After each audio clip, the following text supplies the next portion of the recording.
My great-great-grandfather, Jacob Kimmel, he was born in 1799.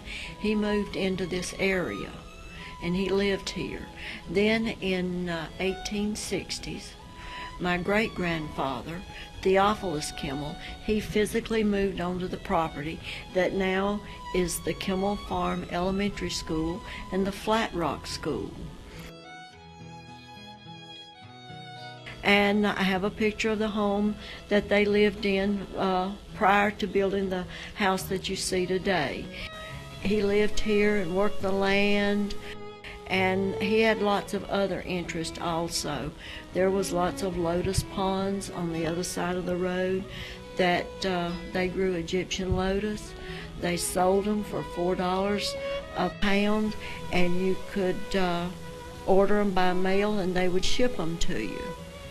Farming was their primary source of income, survival for their families, the food, hay for their cattle, all that type thing. That was their primary type source of everything.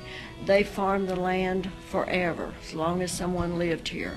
My great-grandfather, he started farming here. My grandfather was a farmer here, and at the time of his death in the early 1930s, my father took over, and the land then was primarily being used as farmland for crops and hay and that type thing, but they were beginning to venture out into dairy cattle then. So when my father took over in 1930s, he expanded it into a working dairy farm. Also, there the house was the post office. There was a post office in this area, and it was called Huron, North Carolina. They brought the mail out twice a week to the house, and the people in the neighborhood would bring their mail to the house and pick up whatever was delivered from downtown. Also, my great-grandfather was the postmaster, and when he passed away, my grandfather became the postmaster. When Theophilus moved into the area, his name was spelled with 2 M's, and his father, Jacob Kimmel, his name was also spelled with 2 M's. The Kimmel name, up until about 1900, had the 2 M's in the spelling. Why it changed or how it changed, I've never heard. Nobody seemed to know. It was just one of those things that in history it happens. I spell my name with 1 M, and my father also and his brothers also spell their name with 1 M. But as prior to that, it was always spelled with 2 M's. There is an Indian cave on the property, and I have played around it and in it as a child. It's not very big, but today it's really overgrown with brush and that type thing, trees, and I haven't been there in a lot of years. You would really have to know where it was to find it today. We would always find arrowheads and all types of that type thing as the ground would be turned up and tilled for planting. You could go out in the field when I was a child and find all those type things. So I think that's the main way that the rumor got started or continued, but yet it had been handed down for so many years that the majority of people figure that it's definitely truth. And we have enjoyed the process of watching the schools being built, watching the change of the landscape, and I have pictures from the time they started till the time they finished. And I know that the children will really do really well because of all the high-tech technology that's here. They say it's a state-of-the-art school, and having seen it and all the work that went into it, I know that's true. And I have really appreciated the fact that the school system has been such a good neighbor, and with the importance of education to our family and the community, they are definitely a welcome sight.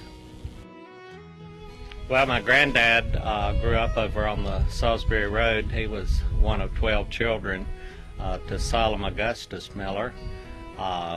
He came over to the present farm in 1919. He purchased the home that he started his family in from Walter Kimmel. The farm was originally part of the original Kimmel Farm. Then in 1928, he tore that house down and built the house that's presently on the hill. Coleman and Stella Poffmiller had 5 girls and 1 boy, and my dad stayed here and farmed with his father over the years. He and Mom were married in November of '43, and during the early years of their marriage, there was a peach orchard here on the farm, and also the Evans family up the road had a peach orchard. Granddad and the Evanses were in partners for several years, and later they developed their own orchard, and the pack house for that orchard was the original Flat Rock School. Coleman had 5 children, or 5 daughters, and my dad, and he raised hogs and sold produce. I can remember as a small child getting up early in the morning and going to the farmer's market downtown, and we'd sell watermelons or meat, sweet potatoes, whatever. And that was pretty well the way he raised his family. There was a smokehouse that's still there behind the old home place, and that he cured his meat in it. And I can remember that hog killings or chicken killings was a family affair. Everybody joined in. From where I live, here right above the schools, that both sides of the roads all the way to the Circle K were pretty well peach trees. There were 3 separate families, the Snyders, the Evanses, and the Millers, that had peach orchards. In 1955 was the 3rd year that we'd had a beautiful, warm spring, and the trees would bloom out, and then we'd have a late frost.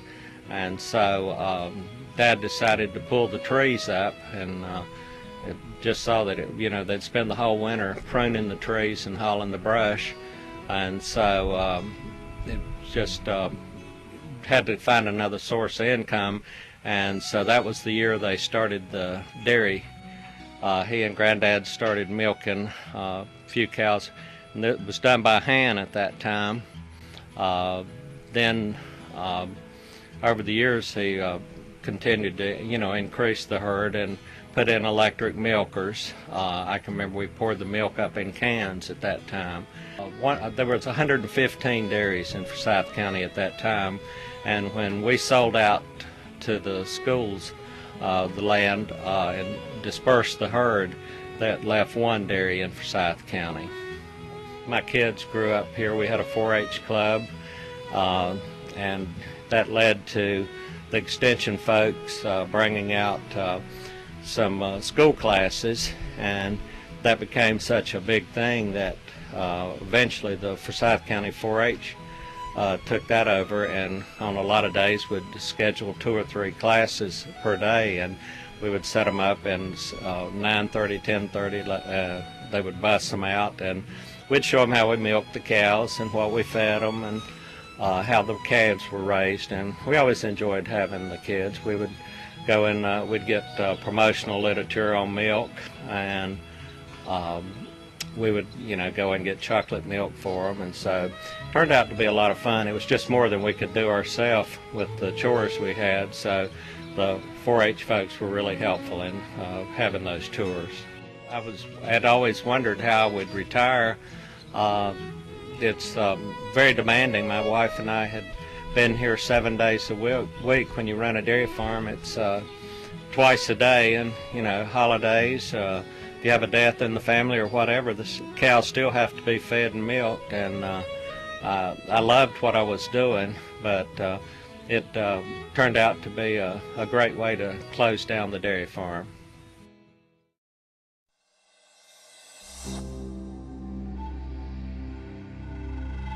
History began here, August 25th, 2009, as Kimmel Farm Elementary opened its doors to students for the very first time. With 80,000 square feet of learning space and state-of-the-art classrooms, It meets all the needs of 21st century learners. Students have access to interactive technologies in virtually every room in the building, and Kimmel Farm's teachers are dedicated to educating them with authentic, real-life lessons. The school is building its foundation with problem-based learning using 21st century tools and is dedicated to facilitating learning through relevant lessons where students connect their learning to their lives.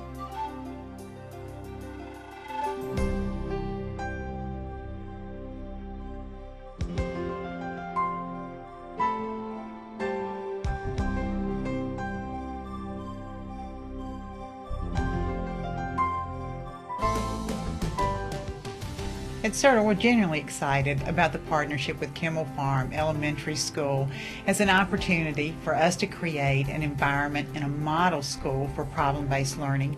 After 13 years of working in the district, regionally, nationally, and internationally to introduce problem-based learning into K-12 systems, Kimmel Farm has provided truly a unique experience, not just for us in the partnership, but obviously for themselves as well, to bring an environment to their children where relevance and higher order thinking skills will enrich all of their learning events.